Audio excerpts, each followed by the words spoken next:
Super. So, hello everyone. We are starting the IAU Commission, the Local Universe Seminar. Our speaker is Elisa Ritagaro. Elisa works at Universidad Andes Belo in Chile under the supervision of Professor Tante Menti and Professor Jose Ferdinand Trincado. I hope I'm pronouncing not too horribly. I can help you if you want. There is, your research interest is mainly related to the formation of and evolution of Milky Way, using globular clusters as powerful tracers of galaxy properties. So, and we are really waiting for your talk. And please, the floor is yours. Okay, thank you so much for this presentation. Yes, I'm a PhD student at Universidad Andrés Bello, and just for saying well the name of my supervisor, they are Dante Minniti and Jose Fernandez Trincado. Basically today I want to discuss about one of my last paper entitled Gaia-IGRINS Synergy Orbits of Newly Identified Milky Way Star Clusters.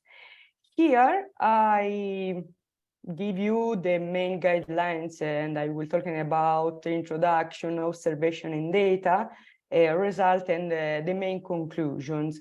Why I want to study globular clusters, and basically I focus all my thesis, my PhD thesis on globular clusters. I want to give you at the beginning the context.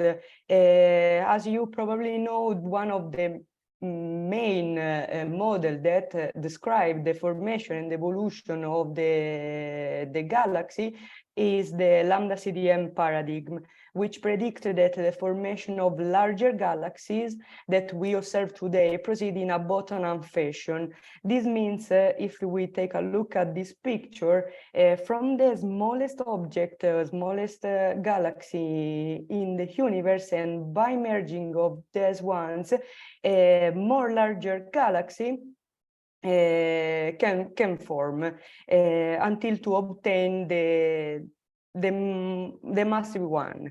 In this context, globular clusters are powerful time capsules to reconstruct the history of our Milky Way, especially because, as we can see in these two pictures, they are located both in the inner part of the galaxy, called the galactic bulge, towards a very larger radii in the galactic halo.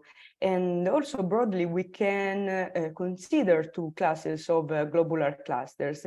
The globular clusters formed in situ, that means that they are formed during the early stages of the galaxy formation, and the accreted one. This means that these globular clusters are formed in the external galaxies, and after that have been accreted inside the Milky Way. And again, broadly, we can consider that the in situ one are more concentrated towards the galactic center, and they are usually metal rich, while the accreted one are located at larger radii, and they are metal poor. But I think this is a very strange classification, because we know that we have a gray class. Anyway, in my PhD, I basically studied the new globular cluster candidates, especially in the inner part of the galaxies, of the Milky Way. I focus on this object because I believe that the census of the Milky Way globular cluster seems to be incomplete, especially if we compare the number of the globular cluster in the Milky Way with the number of globular cluster, for example, in the Andromeda galaxy, or we compare the number of the Milky Way globular clusters with the number of the Milky Way open clusters. And also, if if we consider the Barbuy et al. 2018, they counted about 40 globular clusters in the galactic bulge. So I basically performed in several papers a photometric characterization of 34 selected galactic globular cluster candidates, especially towards the bulge and the inner disk region. And in this work, I confirmed photometrically the globular cluster nature of 17 of them. But the problem, I think, about the census of the Milky Way globular cluster seems to be incomplete is due to the fact that many of these new globular clusters are very sparse and low luminosity objects, but especially they are located in very obscure regions, as we can see from the reddening map of Gonzalez et al. 2012. So probably we should find more than 34 that I already studied. About data, I used a combination of IGRINS and Gaia, but also VVV data, so photometric and spectroscopic data set. About the spectroscopic one, I used the IGRINS spectrograph, which is a visiting high resolution spectrograph installed now at the Gemini South Telescope at Cerro Pachon in Chile. This instrument is a cross-dispersed spectrograph with two separate arms covering the H and the K bands. So a large coverage from 1.5 to 2.5 microns. I sent a proposal and they accepted to program. And basically, I observed 12 stars in the first program in the VVV-CL160 cluster and 4 in Patchick 126. And I selected that the stars, depending on their distance from the globular cluster center, the Gaia proper motion, and the position on the color magnitude diagram. Starting with the VVV-CL160, I think this is a very interesting object. It is located in the galactic bulge, in the projection in the galactic bulge. And here I summarize the main physical parameters that I derive in my paper, Garro et al. 2022b. I found that this cluster is located at heliocentric distances of 6.8 kiloparsec. It's inside the globular, the galactic bulge at galactocentric distance of 1.9 kiloparsec. It's a very rare clusters because the extinction in the band is 5.7 magnitude, and photometrically by fitting the isochronous, I derive an age of 12-13 giga here and a metallicity of minus 1.4. I found this cluster as one of the low luminosity object because its luminosity in the band is minus 5.5 magnitude.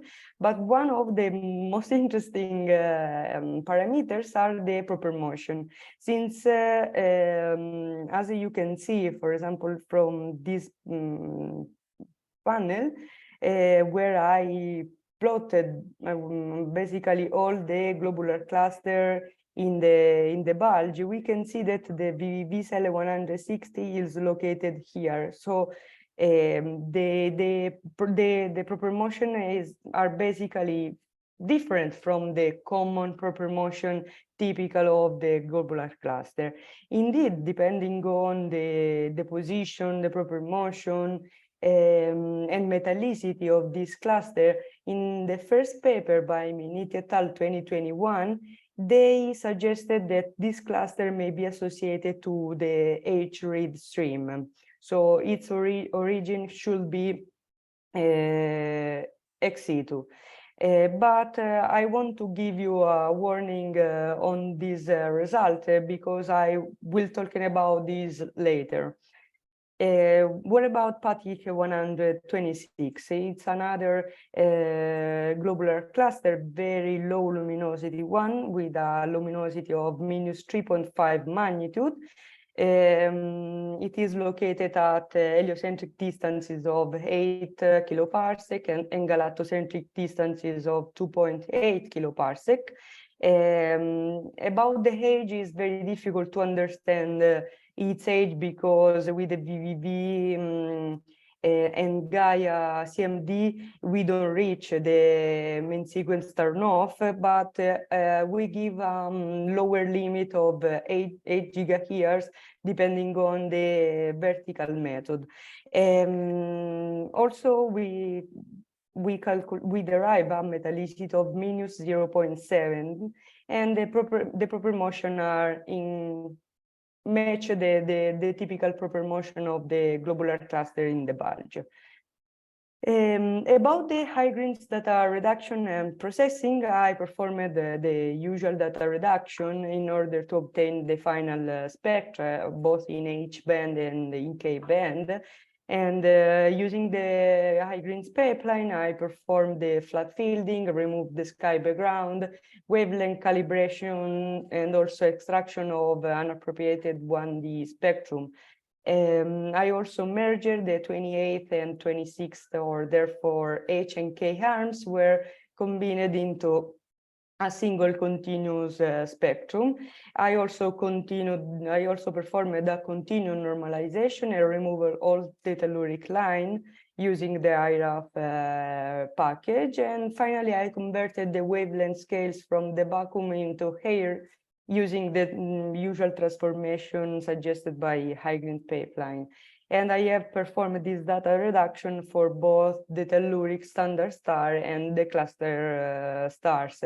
Here I show you a couple of spectra where I identify some elements like silicium, calcium, iron, titanium.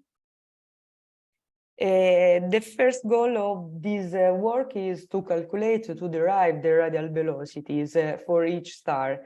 And I derived the radial velocity by cross correlation. I adopted two different templates, one using the typical effective temperature and gravity of the sun, but also one which is more close to the typical atmospheric parameters of my stars. And so I used the effective temperature and gravity of Arcturus star. Basically, I obtained the same results with both templates. In order to derive the radial velocity, I used the iSpec tool. Here in this table, I want to show you the radial velocity that I derived for each star, both in H and in K band. And I used the mean of each, the radial velocity mean of each star and the radial velocity mean of the radial velocity in order to derive the radial velocity of VVV-CL160 and Patchick 126. And I found in the first case 245.3 kilometers per second, and in the second case minus 121.8 kilometers per second, while I derived the radial velocity errors using the Zucker 2003 formula. Using the sigma and adopting a radius of 5.9 parsec for VVV-CL160 and 2 parsec for Patchick 126, I derived an estimation of the mass of these two clusters. In the first case, we have clusters with 10 to 4 solar masses, while in the second case, clusters with 10 to 3 solar masses. About the photometric analysis, I analyzed these clusters in Gaia et al. 2022 A and B using the Gaia EDR3. But once when arrived the Gaia DR3, I reanalyzed all my clusters, basically using, basically finding the same result. Here I want to briefly explain what I have done during in order to perform a photometric analysis. The main step was cross-match near-infrared and optical dataset. I used the VVV and the Gaia 1. I performed a proper motion decontamination procedure, and after that, when my catalog was cleaned, I derive all the main physical parameters like reddening and extinction, mean cluster proper motion, distance modulus, heliocentric and galactocentric distances, ages, and metallicity. And as I say, I found for these clusters the same result as in my previous work. Here I show you the color magnitude diagrams for the 10 star clusters that I studied. And I show you in red, in these cases, the stars with reliable radial velocities. And for example, for Patchick 126, in blue, we have the I-GRINS stars, while in red, we have the Gaia radial velocity stars. While about VVV-CL160, we don't have Gaia data since this cluster is very reddened. And so the only data that we have are VVV, and the red point are the I-GRINS radial velocity stars. What about the radial velocity? I searched for radial velocity in all clusters star clusters that I analyzed previously, and I found radial velocity just in 10 star clusters. So I selected the stars which may be a real member of the cluster, depending on their distances. Indeed, I selected that one are inside a radius of 3 arc minutes. Also, their proper motion should match the mean cluster proper motion, and also the radial velocity should not be very different, and also with small errors. Indeed, I also calculated the number of outliers with respect to the selected one, and I suggest that more than 60% of the stars that I selected are real cluster members. However, for example, I cannot exclude this point as real member. This point may be binary, but I estimate that only 1–2% are outliers. About the Gaia radial velocity, I again selected the stars with reliable radial velocity, and after that I used the stars in order to calculate the mean radial velocity of each star cluster.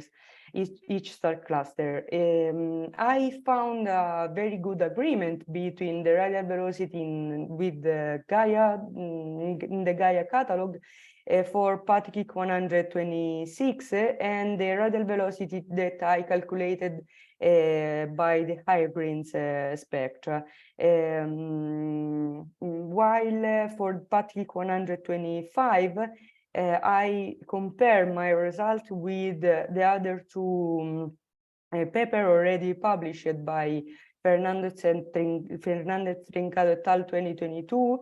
In this work, Jose studied two star cluster in Patchick 125 using the apogee data, and they found a radial velocity of 95.9 kilometers per second, which is very close to the radial velocity that I found with Gaia dataset.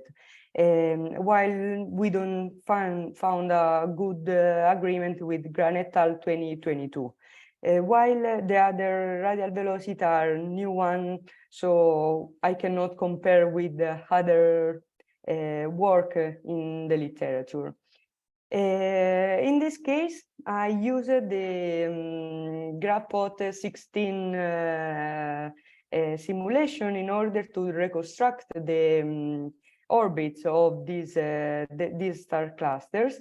GraphPot 16 is a 3D gravitational potential and 3D field force for a physical box bar structure composite with the stellar component belonging to the superimposition of 9 disk components, 17 and 2 thick disks with different scale heights or lengths and different local solar density in the bulge region. Here I summarize the main structural parameters of the bar model which have been used in GraphPot 16. And finally, the model has been rescaled to the sun's galactocentric distance of 8.3 kiloparsec and the local rotation velocity of 2044 kilometers per second. We put radial velocity, proper motion, distances, everything that we have in our hand in order to reconstruct the orbit of the star cluster. We found that the majority of these clusters show a prograde motion, unless Patchick 125, which show a retrograde motion. I show here an ensemble of 10,000 orbit for each studied star cluster by considering the errors of the observable projected on the equatorial, on the top panels, and meridional in the bottom panels. We also adopted 3 bar pattern speed of 31, 41, and 51 kilometers per second, and we integrated over the past 2 giga here. The red and orange colors correspond to the more probable region of the space, which are crossed most frequently by the simulated orbits. And the black line shows the orbit of the star cluster from the observable without error bars. For example, as we can see, Patchick 126 and Patchick 125 show bulge motion orbits, while in the case of Ferrero 44, we can see a disk-like motion. While about VVV-CL160, we have one of the most eccentric orbit, because the eccentricity is more or less 0.9598. So this represents one of the most eccentric globular clusters. Indeed, we can see the orbit are very interesting, because it falls very close to the innermost regions and go away beyond the sun. For that reason, we exclude the association with the H-read stream, but we cannot exclude the fact that this globular cluster may be accreted, so again originated in another galaxy, and after that accreted into the Milky Way. I show you the other 3 star cluster, and basically I compare my results with the Massari et al. 2019 analysis, and we suggest, we classify the star clusters as main progenitor, unless VVV-CL160. The main conclusion of this work is that Patchick 125 and 26 are genuine Milky Way bulge halo globular clusters, while Ferrero 44, Gaia 2, Patchick 122 are Milky Way disk globular clusters, while Kronberger 99, 100, 119, 143, ISO 9218, and ISO 9308 are whole Milky Way open clusters. And again, as I said before, VVV-CL160 fall very close to the galactic center, but reach larger distance beyond the solar orbits. So its origin is still unclear, and we have to take a look more deeper about these globular clusters. And thank you so much for your attention. So if you have a comment, question, curiosity, please.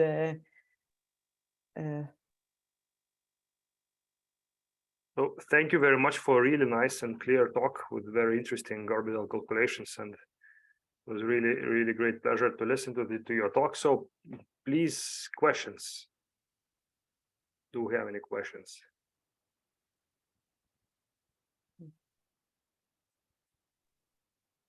I'm Ilfan Bikmaya from Kazan University. Thank you for your interesting talk. I have a question. How you estimate metallicity and ages of these clusters?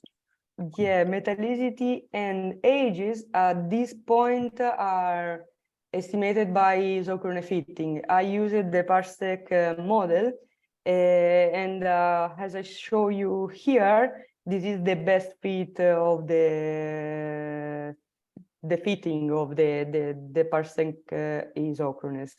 As I said before, about age, we have problem because it's very easier to derive the age for ISO 9218, for example, because we reach them in sequence turn-off, while we don't see, for example, in this case, the main sequence turn-off, neither in this case.